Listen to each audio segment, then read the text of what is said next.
All right, what's going on, guys? It's your boy Big Dog here again with another video, and this is the video that you all have been waiting for. This has been one of my most requested videos over the past few months, or several months actually, about Big Dog. When you gonna do a video on your equipment, your test equipment? People have been leaving me really nice comments on my equipment, and I really appreciate that. Thanks a lot. I actually did this for you, okay? But they always get people asking me, you know, what's the blue thing for? What's the red thing for? What's the pink thing for?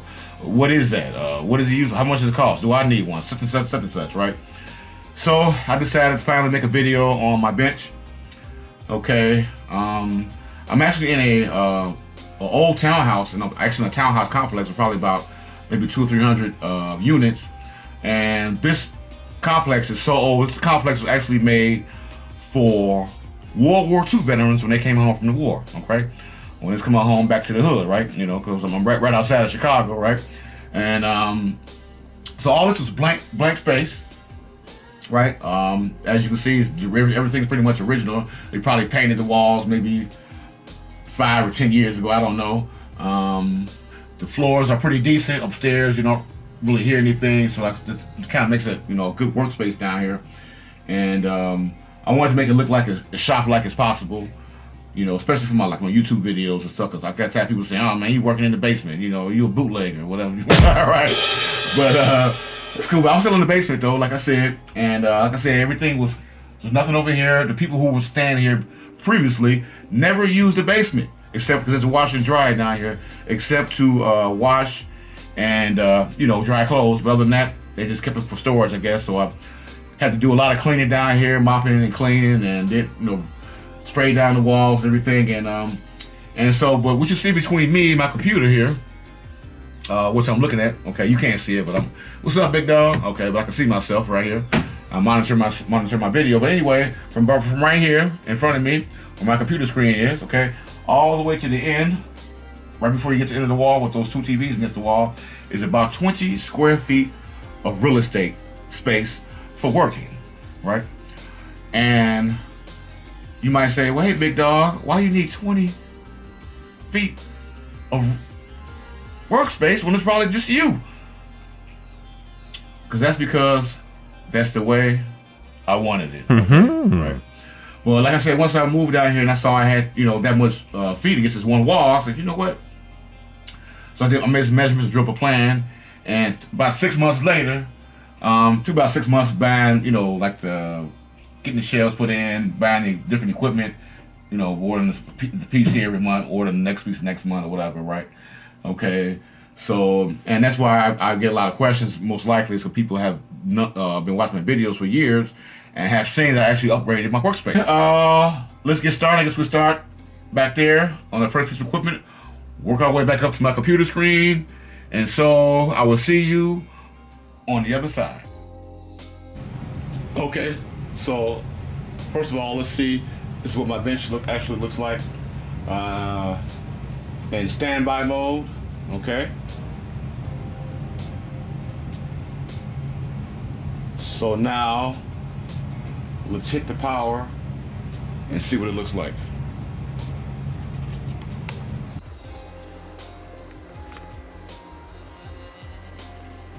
Okay, and that's what it looks like at power up. All right. Now, before I start one of my equipment, I'm going to try to answer a lot of questions that people are going to be asking me if I just do the video on all the equipment. So, real short, as far as like where I got the tables from, basically these are two 8-foot tables. There's one there, and there's one over here. Okay. All right, and they're 8 feet. Okay, will give you plenty of space. Now, I got everything from Menards, pretty much everything except for the equipment. Okay, I bought the shelves. Okay, there's an 8-foot table. There's an 8-foot shelf going across. Okay, there's a 4-foot shelf on that side because I need another 8-foot shelf. Right, this wasn't going to fit because of my computer monitor or TV. It's actually a TV. So as you can see over there in the left corner, and I got the lights that go around it. I also got those from Menards. Those are like what they call, I think, Patriot lighting. You can order them off eBay too, and they come in like 13 feet flexible strips, and they do connect. Okay, so if you want to use one outlet for two, I actually got three here because the 13 feet wasn't going to cover the entire shelf. Go back down, go down there, go up, you know, and we'll go back around. But I can only hook up two at one time. I couldn't hook up three on one outlet because it wouldn't work for some reason. I guess there wasn't enough current. But anyway, I got those from Menards. Also got the lights, okay, from Menards. Both of those lights, I think those are 36-inch lights. They're actually LEDs. They look fluorescent, but they're actually LED lights, and they're very bright. I do love those lights. They're about 30 or 40 bucks a piece. Okay, so I got one there on that table, up under the shelf, and I got two on this table. And those also connect. There's also a wire going from right in the middle there. Between the two lights is a wire, short wire, so those also connect in series. And let's see what else here. Oh, and also the little round lights there that you can actually turn those. Okay. You can actually turn these, and they also have a sensor on it. So in case no one's there to cut off by itself, you can put it on auto, put it on off, put it on, they come down, you can move them around. Got those came in a pack of two for $8 at Menards. You know, fortunately, if you're in the Midwest, there's a Menards, you know, close to you. Me, I just happen to be so lucky to have a Menards about 2 or 3 miles from me. And I also got some of those component drawers, or whatever you call them, parts organizers. I got those from Menards too. I think I got about 2 or 3 of them from Menards. I got those bins on the end, on the top shelf. I got those from Menards.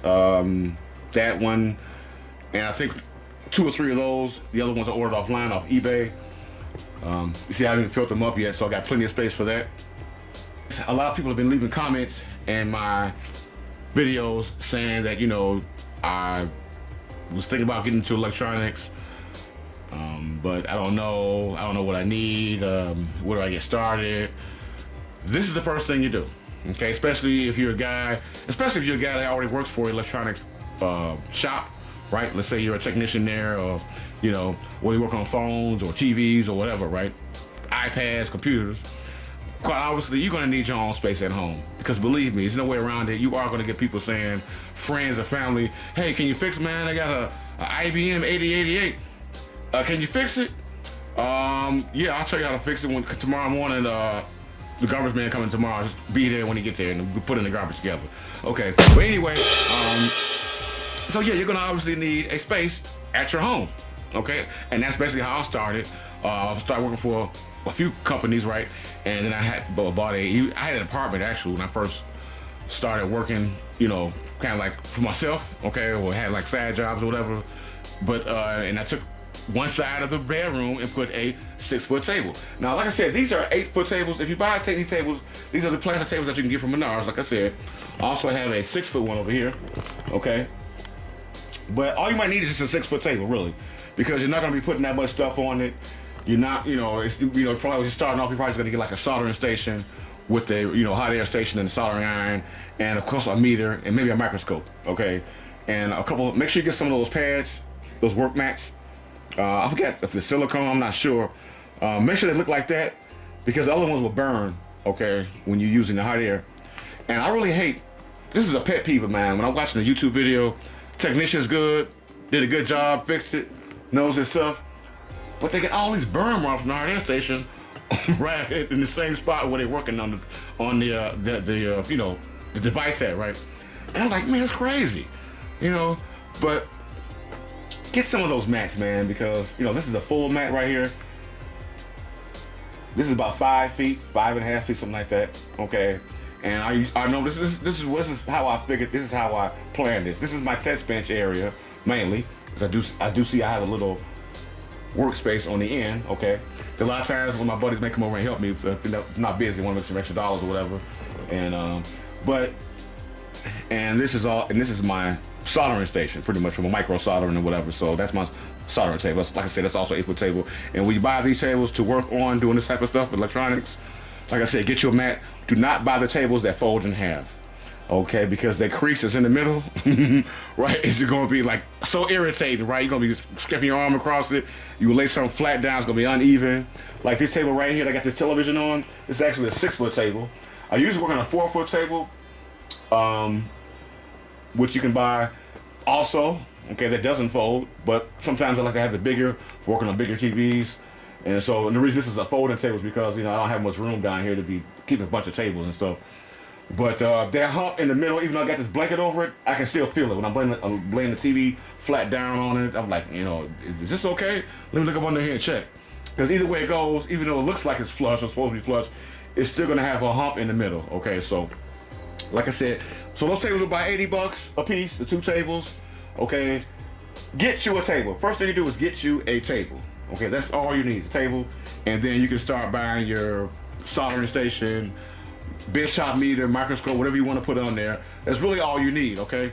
If you just start, you got limited space, whether it's in the spare bedroom, whether it's in the garage, if you're in a warm area, right? I've seen a guy got killer, when I say killer tech lab in his garage, bro, right? It's got a little heater in there when it gets too cold, right? You got a little gas thing for the heat, got all kind of stuff in there, man. I'm talking about, it is hooked up, bro. Ain't no cars going in that garage at all. So, but anyway, yeah. So, that's about it. So we'll go ahead and we'll start with this item over here, okay, on the end there. Okay, so this, on the end here, this is where it says Pros Kit, with a little, looks like a little gun on the side. That is a desolder sucker. Okay, so let me have to squeeze in over here, give you a little demonstration. Well, not demonstration, but the video will take too long if I start showing you how everything works, but comes in pretty handy. This is really not made that well because this is like the second unit I had to go through as far as the, what do they call this, the actual attachment. So what you do, you stick it on the board. We try to unsolder a component instead of using the iron and some wick. You just stick it on, this is a hole right here, and you stick it on the board and it just sucks it up, okay? And you can set the temperature right here and on the interface about how hot this tip gets. This tip is very hot, so don't touch it, please. And they also give you variable tips, wider tips and stuff. And they also give you these little cleaning things because they get clogged up a lot. Okay, so just make sure it's hot. Stick it in there. This actually is a brand new one because the other one failed on me after a while. And then you can also, when it gets a lot of, you can also clean it out. This is why your solder is going to suck in through. You're going to have like balls and stuff here eventually. This just pulls right out. Just flip this like that. Use my other hand so you can see. And that comes right out. There's a filter right there and all that, so I'm not gonna do like the whole thing. And just put it back in there, clean it out, pour it out, whatever you're gonna do with it, and just push it back in there. That's it with your hand. See, it's locked into place. Okay. So now this is one I really highly recommend if you're putting up a new bench for the first time in your house or whatever. Is this soldering station by Weller. This is a 1010A. Okay. WN10, I forget what it is, but it's a 1010A. Just go online, look for Weller 1010A soldering station, and you get the soldering station with shipping for about $130. Okay, this is really a nice iron for the money because I like the tip on it. Okay, because this tip barely oxidizes. I've been using this tip for a while. I do have other tips. Avoid using a wet sponge because it also helps produce the oxidation. I always use this right here. One of these right here, okay?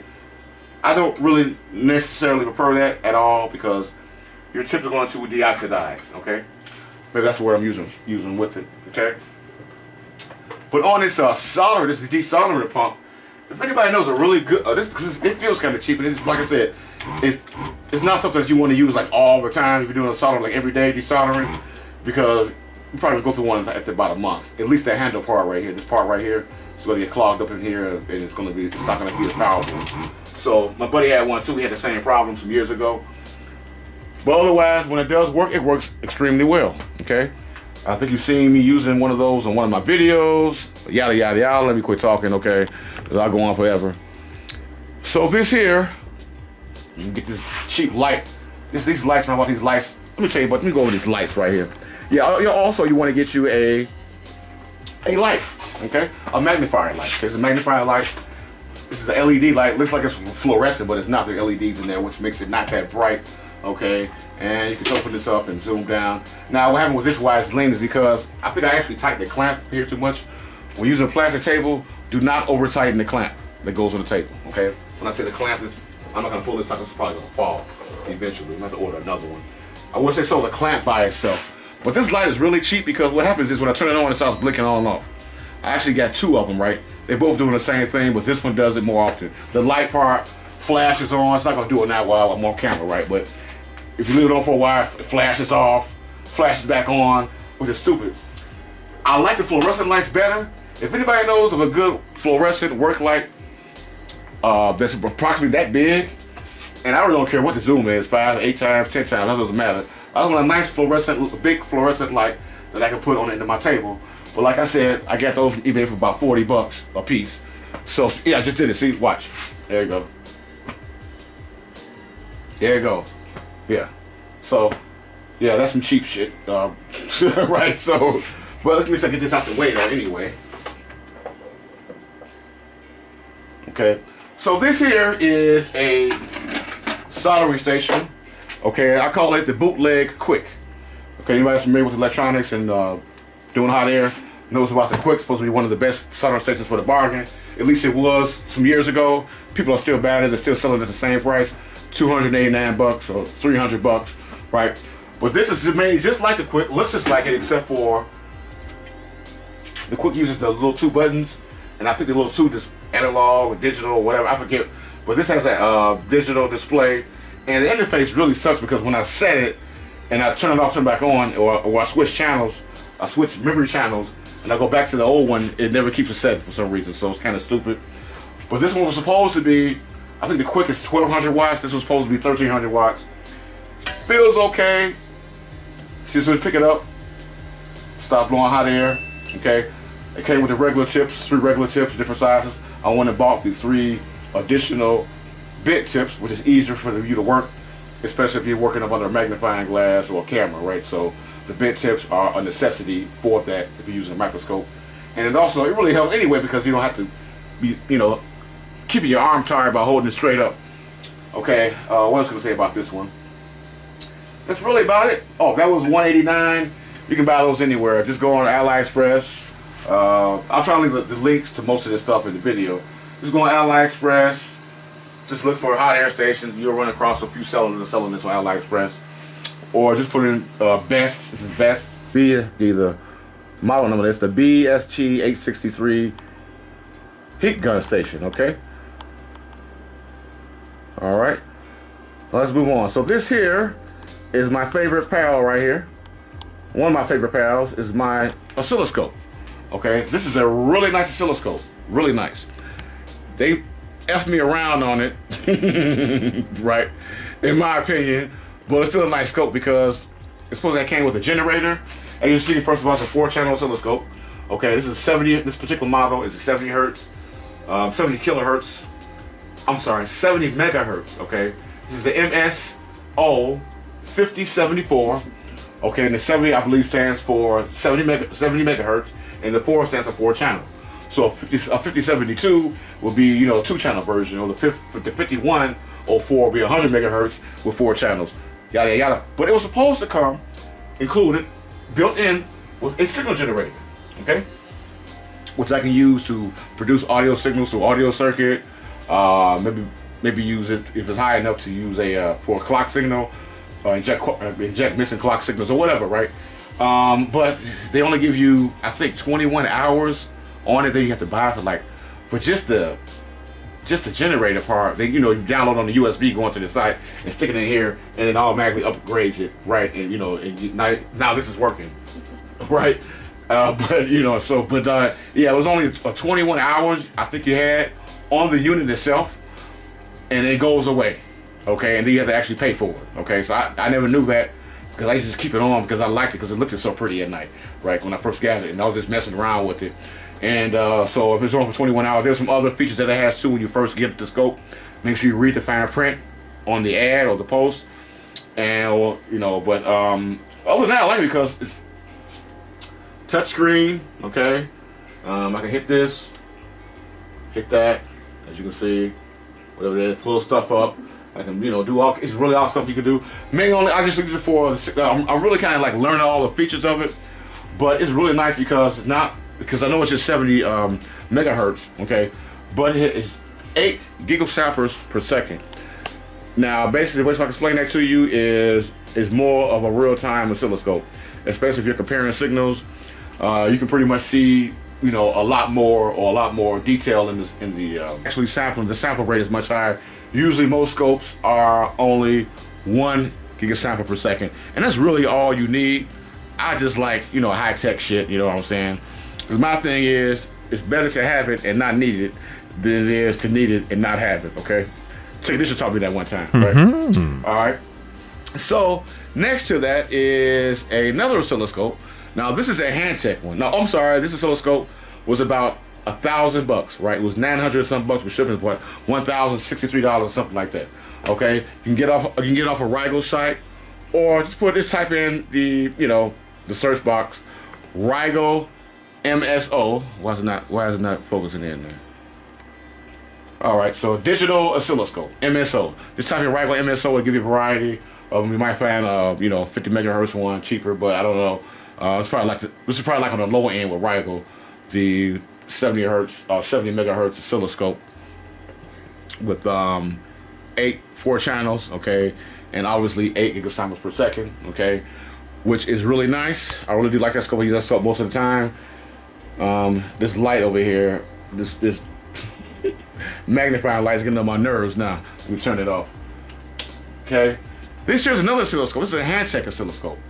If you first use it, first starting out or whatever, and it's the first oscilloscope or whatever, you're probably gonna need one eventually. All this new high-tech stuff coming out, and hopefully they'll be giving out more schematics for more devices. All right, so people who know how to troubleshoot and know how to read a schematic can actually be useful in this business and help people out. But anyway, this is a 100 megahertz, okay, oscilloscope. Now this oscilloscope you could find this scope for about $235 on eBay, Amazon, AliExpress, whatever. Okay, so this is the DSO. I can stand for digital storage oscilloscope, and the MSO Rigo stands for, I forget, multi something. I'm not sure. But you can see just has the 2 channels, and this is a 100 megahertz oscilloscope, okay, at 1 gigasample per second, okay, which means it's a little slower, but me doing like TV signals and stuff like that, it's not really not going to matter. If you're doing like high-tech stuff, you know what I'm saying, like maybe some drone circuits or something like that, you might need to be more precise with going with the Rigo, right?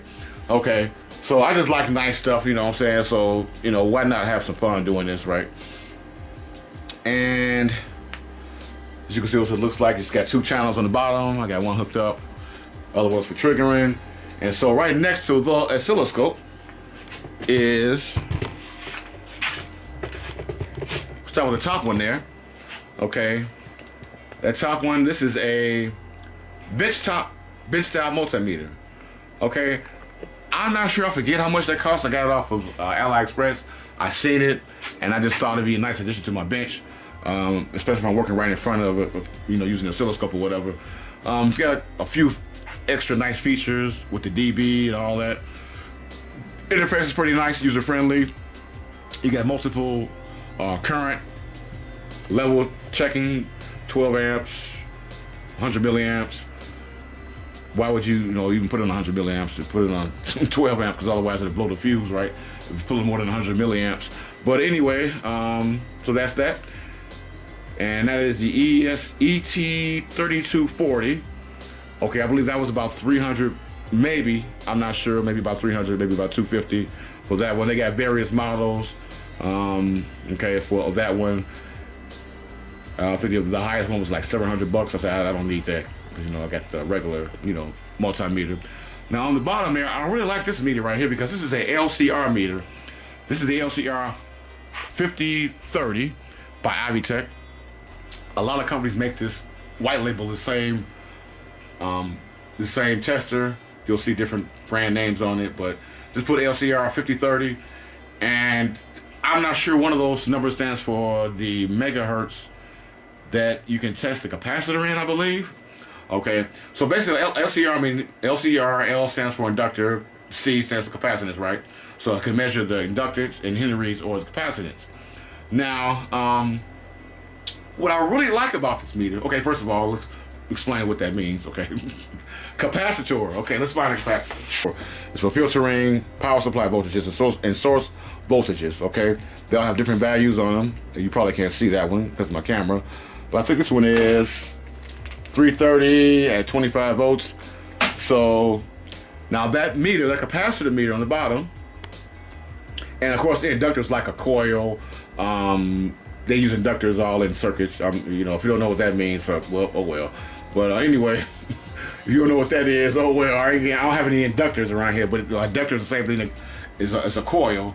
So you can test like, you know, transformer windings and stuff like that as far as the inductance.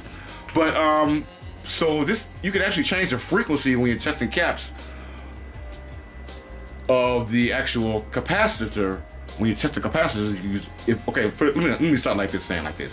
An in circuit, when they have, you know, they have those new in circuit capacitor checkers where you don't have to pull the capacitor out and check it, and then it gives you the ESR in ohms, 2.5 ohms or whatever. The tester puts I think 1,000 kilohertz signal, square wave or sine wave across the capacitor, and that's how they know if the capacitor is good or not. And that's how they figure out the ESR value. But on this one, I can actually change the frequency of the signal where it says FE, F at the top left, up under function, it says F frequency, FREQ, colon 120 hertz. I can actually change that, and I can actually check capacitors in the circuit, and it doesn't give me the ESR, not unless I set it to that. It actually gives me the value of the capacitor in the circuit. I've tested it several times, several power supply boards, and it works perfect. I had one capacitor that wasn't giving me anything on it, or it was too low or something, and I took it out and it was good. Other than that, love that meter. Love it. Love it. Insane. Insane. That was about 350 bucks. I remember that. And I got that from either AliExpress or, yeah, I think AliExpress most likely. Okay. So now let's go over here. Now this here on top, this is a function generator, because the function generator that's supposed to come with my rider, which I thought I was going to have, which would have been nice, was, I think that was a 25 megahertz maybe function generator that was supposed to come with that, which is the same as the clock signal on a TV, pretty much. But this one, I think it's a little less. I'm not sure. Should say on there on top somewhere. I guess. Let me see. I guess it doesn't really. So this is an arbitrary waveform generator, and you can pick your sine wave, square wave, trapezoid. You can adjust the amplitude on it, and you can actually inject signals. This is only like 120 bucks, I believe. Might have been less than that. I'm not sure. These, I can see from the sales when I was buying it that they have sold a lot of these, so it must be very popular. So I bought one, so I figured I'm not gonna get wrangle another $300 for a damn waveform generator. I can buy one for 100 bucks. You know what I'm saying? So that's what I did. That's the only reason I got that. Have I used it? Heck no, not yet, but I will one day. When you TV manufacturers stop giving us some damn schematics, please. What's wrong with you guys? Sending me to TV repair company sent me to a site with with owner's manuals. I said to server, I don't want the owner. What do we do with the owner's manual? Shit, this ain't my damn TV. But anyway, so if you go here, this is a nice power supply by Rigo. Okay, this is about $460 right here. So what they call a triple output power supply. You got two 30-volt supplies at 3 amps and a 5-volt supply at 3 amps, which is really useful if you are building a circuit, right? Okay, if you know, and I'm working on an invention, but don't tell nobody else, right? But yeah, it's really useful. It does work. Damn, somebody calling me. Well, let me see what this is.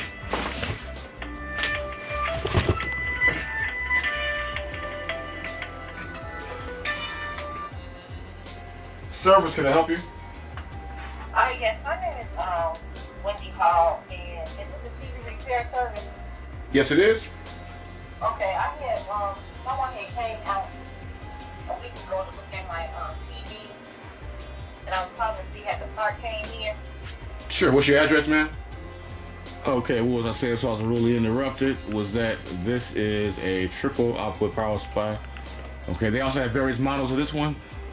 This one is the DP832 programmable power supply by Rago. Okay, it's really nice. It's always good to have a power supply. Really, I don't care if you got that one, or you can also get one like this one. Okay, you don't have to spend, $400 or $500 on a power supply. You can actually get one like this one.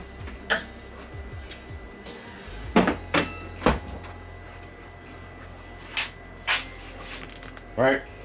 That was about 80 bucks. Get them on eBay all day long, right? And I think that one goes up to 30 volts also. I'm not sure. Let's see if I can zoom in and see.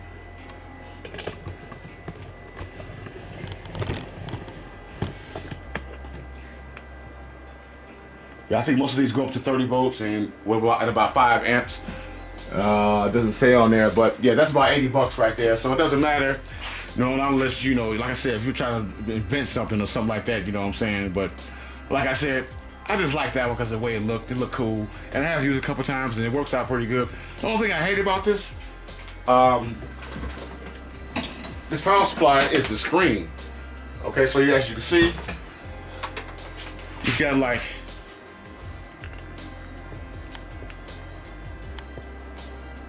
3 different sections for each power supply, okay, which is adjustable. But yeah, of course it looks big now because I got to, zoomed in with my camera. But it's really small to be seeing all that stuff. That's weird. But yeah, it's like an analog screen. They do have a different model with a digital screens. They all get different colors and stuff. That one required a lot more. It's like about $1,000, I believe. Last time I looked at it. But me personally, I don't need all that. This is just fine. This is like overkill already. Say isolation transformer. You can get those pretty cheap off of eBay for about $30, $35. And they just like, at my parts tray, you might want to get those little parts, the little silver parts trays, magnetic parts, screw holder, separate all your screws. That's really nice to have. But yeah, that's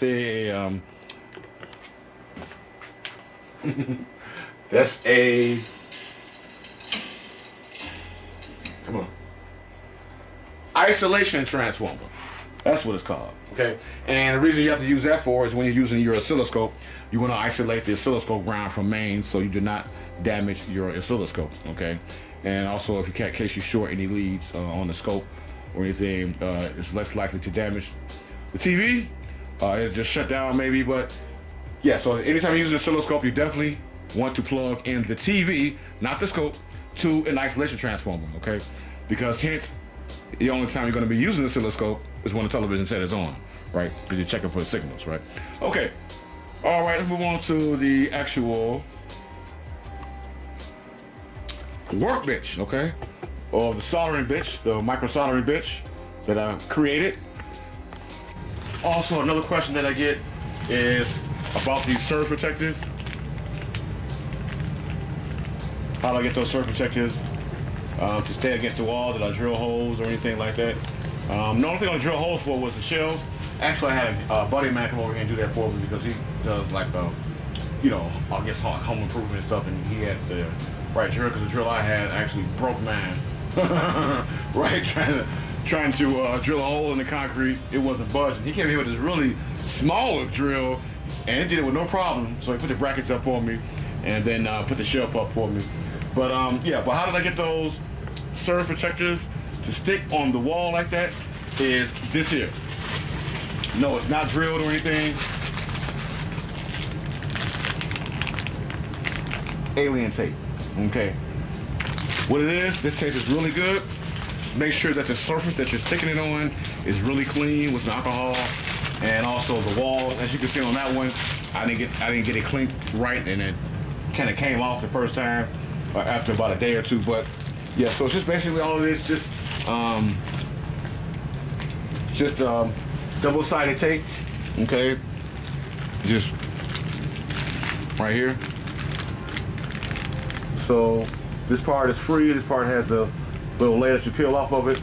Stick this on the back of the surge protector or whatever you're gonna stick up there on the wall, and peel the back off and put that part against the wall and just hold it firmly, really firmly for about a good, I don't know, a couple of minutes or whatever, and you're gonna have any more problems with it. I mean, I can't even go over here and it's been up here for probably over 2-3 months now, and I can't even look at that. Solid, right? Okay. So yeah, it's gonna be up there for a while till I pull it off. So over here, we got another soldering iron. My suggestion, if you're going to start or begin to set up a bench, like I said, just get your table first, then get your mats, okay, and then start getting your equipment, okay. First thing I'll get is a meter, soldering station, okay. Now, if you're on a tight budget, have to get your table, okay, and you do not have. I need to stop smoking. But anyway, you can buy a regular iron like that with just the one iron that you plug into the wall without getting the station. But the only problem about these irons here is you don't know the longevity of it. What's going on? And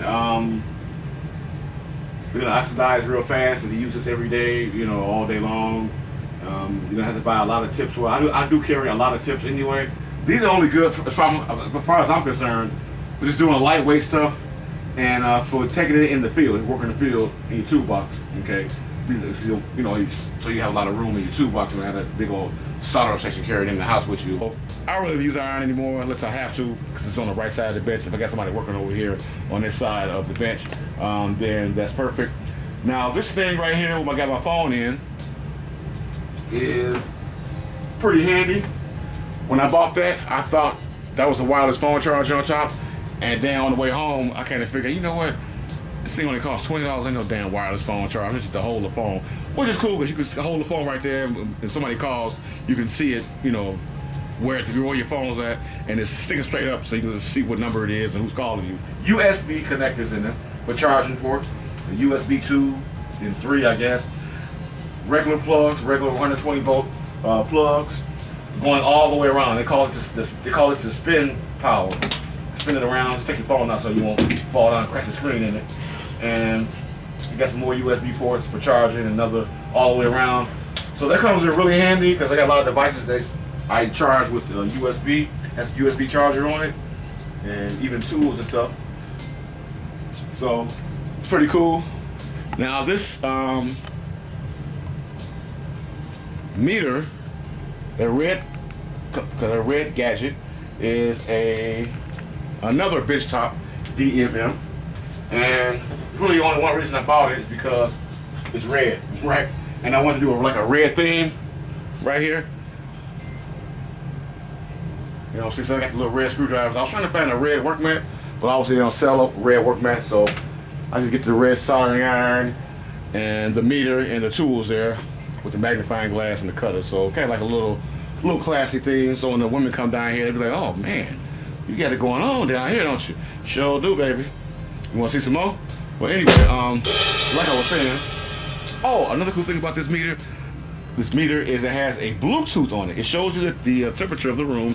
You can also, on the right-hand side on that knob, okay, it also has I've used it so long, I'm not turning it on. Right? So this is actually a knob right here. You can change something. Oh, that's for the volume. It has a Bluetooth on it. Bluetooth. So if you're in the shop and you want to hear some music, just pull your phone out, get some YouTube videos, some music videos, and it plays. And it sounds pretty good too. I'm not gonna do it now because I gotta figure out how to do it again. But I really don't listen to music down here, no way, because it's just me and I'm watching it. If I ain't working, I'm watching YouTube videos, right? But and music just kind of throws me off, right? I like it to be nice and quiet down here, okay? So, but yeah, so that was really kind of, that was about like, I don't know, $100 maybe, around there, might have been $80. But yeah, B-Side, right, B-Side. That's another reputable company. They make a lot of nice stuff. This is the ZT5566 by B-Side. On the B-Side, right? Now I just got this. This is because I'm starting to get into the micro soldering thing now. And so I'm doing it more often than usual now, right? This is a Weller, I think this is a WX 2021 station. It comes with, this is a micro soldering station. They make various ones, right? And what I like about this station is that these two come with it. The hot tweezers, which are really kind of big, and also the micro soldering iron, okay, which you can change tips on the fly, okay. So the iron, make sure this is that plugged in. No, it's not plugged in. So if you change the tip, you can just get your tip out, right? And I'll show you how the tip looks. This is another tip right here. It only comes with one tip, so I have to order. These tips are pretty expensive. These are probably about anywhere from 15 to 30 bucks, $35, depends on what's the most popular tip. So, and as you can see, this is how it plugs in, just like an RCA connector, okay? RCA jack. So if I want to change it, even when it's hot, I'll just slide this off. Comes right out. Slide this one in. That's it. Heats up really fast like this station. Now this I bought separately. This is come with it because it only has the two. You can actually use 2 irons at one time. Have both heat up. Okay. See, look, yeah, see, and that's iron here. See, I'll pull it out. This is a 120 watt iron that I bought with the stand. Okay, that I figured I needed. I don't know why I got 120 because I'm not going to be doing any micro soldering using 120 watts. Okay, but another reason because the tip's too big. Okay, so I should have bought the 65 watt iron, which I think I will do. So I can just take this one out. I can take my tweezers out if I want to, and put in, you know, this one if I want to use those both, or if I want to use the tweezers. Most time, you know, you're going to be using the hot tweezers and the micro iron right there, okay?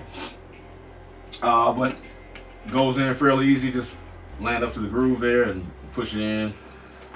There we go. Turn it, secure in there. Now, believe it or not, I paid approximately $1,200 for all of that, okay? I think it's actually overpriced, but I knew I needed one, and I know from me working in electronics for a long time, I've always used Weller, and they had, to me, got the best, most reliable, fastest heating stuff, okay? But somebody said they made it in Mexico now. They're making the stuff in Mexico now, like 5 years ago, whatever. I don't know when they started, or whatever, when they made this stuff. But look at this right here.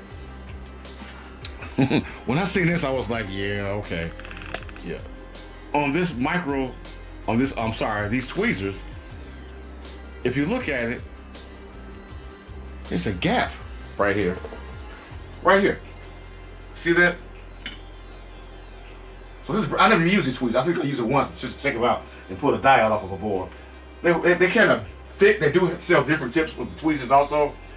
These pull right out, but they're so hard to come out, I don't even want to pull it out right now. I think just wiggle them around like that in some kind of way.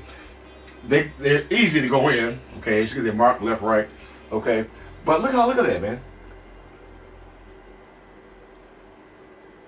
I can actually, there's no in the world that should be like that, right? Okay, brand new out of the box. Not saying it's gonna come apart because there's obviously 2 screws right here, right, to hold this thing together. But you know, that's kind of like unacceptable to me for a unit. This unit itself costs about, without that iron, cost about 800 something bucks. That was the cheapest one they had online, believe it or not, at T Equipment, okay? And when they sent it to me, so it comes with the iron. This is a micro station, like I said, so it just comes with the micro iron and the tweezers, okay? Using, you know, if you're doing a lot of micro soldering. And they didn't send me the one tip with the micro iron, so I had to wait for that. The customer service was really nice. No problem. They sent it out the same day. When I told them I didn't receive the tip, they told me to check the box again. I checked it again, tore the box up, nothing, because I really wanted to use it the first day I got it. Right? So what good are the tweezers gonna do me, you know, if I'm trying to make a video doing some micro soldering, you know what I'm saying? So yeah, so that was together. This was about 800 something bucks, and this was another $250, I think, for the iron. It's for this other iron itself. And like I said, you can plug any iron that's made for this up to this unit here in the middle. This is really nice function about this. This has a standby, okay, where the temperature will actually go down. Because watch this, if I pick this up, it's gonna start flashing. See how the temperature's going up? Okay, 450, 490. If I put it back,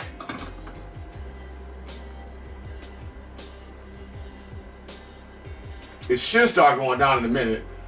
But you can also set it to whether it's got like a motion sensor in it, and whatever device that you set this to, it's gonna remember it. Okay, whatever you have. So if I got this set at, you know, like if I got that iron set at 700, I can pull the old iron out, put the new iron in, set at 700. It's gonna automatically go to 700. But it will actually lower the temperature down when you're not using it, and then it will actually, you can also actually shut it off completely. Let's say if you don't pick the iron up for like 15-20 minutes. Okay, so that's gonna save the life of your tip. Okay, so that's a really another nice feature I like about that soldering station. Like I said, other than that price what killed me, bro. Yeah, so this is right here. This is the holy grail of all my equipment. This is the best thing I think that I've ever bought. Okay, let me get these off of here. Y'all didn't see that, right? But anyway, my microscope. Now, these microscopes, they make various types, sizes, styles, companies. You can get, this is a trinocular microscope, okay? And you have a binocular microscope, a stereo microscope, and a trinocular one. Which means you got 3 lenses, okay? Trinocular. I got the 2 lenses right here that I can put my eyes in. And it also has a 3rd lens right here for my camera, okay? I've got a camera attached to that. Okay? That's my camera, okay? Now this scope, this is an Eakins scope. Eakins, I'm not sure what the model number is or whatever. You can get these off of AliExpress if you want to wait. Not or off eBay for about $50 or $60 more. But this scope, I lucked up and got this scope with the stand. This is like a semi-boom scope. Okay, it's got that arm there that articulates. Right. Okay, I can pull it out, push it in. And they came with the base right here, with this mat built into it. Okay, that's all it came with. Okay, was the scope, the actual scope, the stand, and the base. Okay, had to buy the monitor separately, had to buy the camera separately, and what else did I buy? Yeah, that was it. I just bought the monitor. The monitor was about $160. That's a 12-inch monitor, I think, and the camera was about another 120 bucks. Okay, those cameras vary, but you're not gonna really use you have to use a camera because unless you're, you know, making videos, right? Or unless you use what they call the binocular scope or the stereoscope or whatever, because you're gonna have to use the camera because all it is just a long tube, right, with the camera on it, and the only way you can see it is if you hook the camera up to it if you want to see the actual image. It looks cool on the screen, okay, but when you actually stick your eyes in here and adjust it, because you have to adjust it again when you're looking in here because it's not going to be the same. People say, oh, it's the same. Whatever you see in the eyepiece is what you're going to see on the screen, and what's going to be in you have an SD card in here also is what's going to be on the SD card. That is not true, okay? This is okay. When you actually stick your face in here, stick your face in there. Hey, we actually stick your eyes, put your eyes on the eyepiece and look through it. It is insane, bro. I say I wish I had came up on this about 5 or 6 years ago. I've been started using this microscope because it's really good for doing like HDMI, broken HDMI connectors and stuff like that. I love this. It is insane. I'm glad I got it. And like I said, I paid about 500 bucks with the scope by itself, the scope, the stand, the complete stand assembly, and the mat, the mat that actually stand mounts into. Okay, it's really heavy. Trust me, this metal is really heavy, right? So yeah, just get some kind of microscope. Even if you go with one of these cheaper ones, like this here.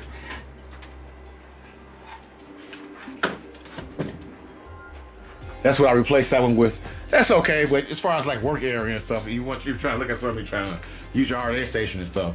But you can get that microscope with different kind of bases with clamps on it, but it's gonna be about that same size anyway. But so that's really good because let's get started. That microscope's probably about 80 bucks, probably cheaper than that. I'm not sure.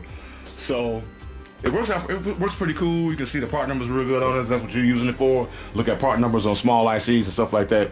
My big 55-inch monitor, TV. Okay, I use it for my computer monitor. I do have a computer, custom built computer, which I made.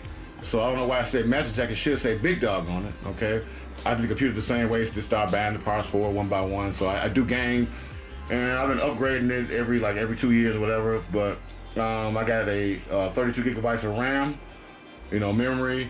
I got I'm not using the SSD or static drive. I use a regular disk drive in here. It works out okay. And I also have a 8-core AMD processor, and it's running at about, I actually overclocked it to about 4.4 megahertz, okay, per core. Okay, so that's really, you pretty much play any kind of game on that, even like the newer computer games. But if you don't know what all those numbers mean, oh well, look it up. But anyway, yeah, so anyway, this is also very, very nice hot air station.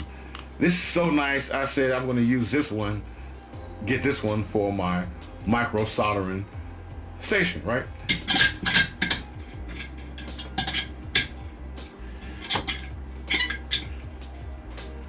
Yeah, it's because I'm doing the video right now, that's why it won't come off. It has time to come right off. But anyway, this came with, this didn't come with the bent nozzles. This heat hot air station, this would be a 10. I call it a 10. Some people call it Atten. I call it a 10, like a tension. Okay.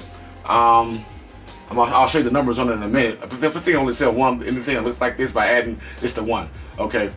So this is about I think a 1,000 or 1,100 watt hot air station, and it looks like one of those because of the tip. You're thinking one of those cheaper ones. Because the other one I got the best, and the tips actually go inside the grooves. This one goes on the outside like all of the cheaper ones, like this one here. Okay.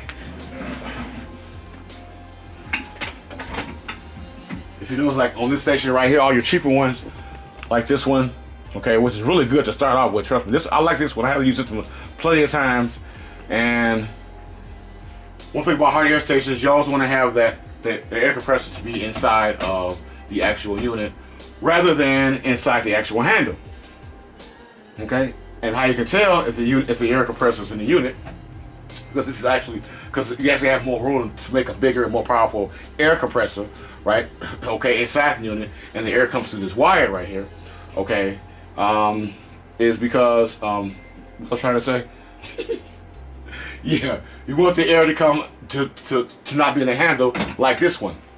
Now these are your really cheap ones right here. I don't use this anymore. But yes, and see, the only thing that's coming through this wire, going back to the actual station, is wires, okay? And the air compressor is in the actual unit, okay, which is much smaller, and it's not gonna push out as much air, so you're gonna be overheating boards. You're gonna heating up board. The board's gonna heat up more using this. Okay, and try to get a component off than it is something like this one or something like that one. Now, I do recommend this station right here. Like I said, it has that same old cheap iron, right? But this iron, for some reason, this iron here, I don't know, it's been used several times, works pretty good. I believe I paid $130 for this one, okay, off AliExpress. Of course, I replaced it with that one right there. But like I said, one thing about this air station right here is that, as you see, most air stations, the newer ones like these, and the Quick, and the bootleg Quick I got, when you take it off you take the hard air station out of the handle, because it has a magnetic thing in the handle or in the stand, and it usually comes on, right? I wonder what happened. This has a button on here, okay, which makes it much safer, right? Okay, somebody, knocks it over, whatever. You know what I'm saying? Or, oops, it falls out, all of a sudden. Bzzz. Like I said, you think this is cheap, but this is a really solid material. I mean, it's really heavy. It really feels nice in your hand. It's a little smaller than the other one. And I can actually just hold this tip.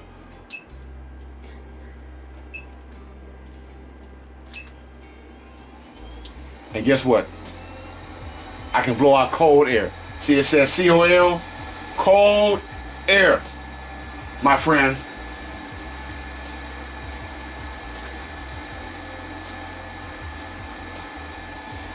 Can cool down a component much faster after you do the hot air stuff, right? Keep the board cool. And this is also good if you want to cool the unit down after you've been using the hot air. Put it on cold air, let it run for a minute. But I think it actually does it automatically. Now if I hold it, now I can turn that off. Okay. If I hold it down again, hot air. It's set for hot air. Now all I gotta do now is just push it. It's giving me the temperature. It's giving me the temperature reading now. This is really powerful. It's no joke, bro. That's serious. I like this one right here. It's really powerful, and that's what I need. Now let's see if I put it back while it's on. See, now it's starting to go down. Now it's starting to go down. Now it's in the normal mode that most of these hot air stations normally, how they work. Put it back in the handle, they cool. Let me just see if it's gonna come back on after it cools off when I pick it back up.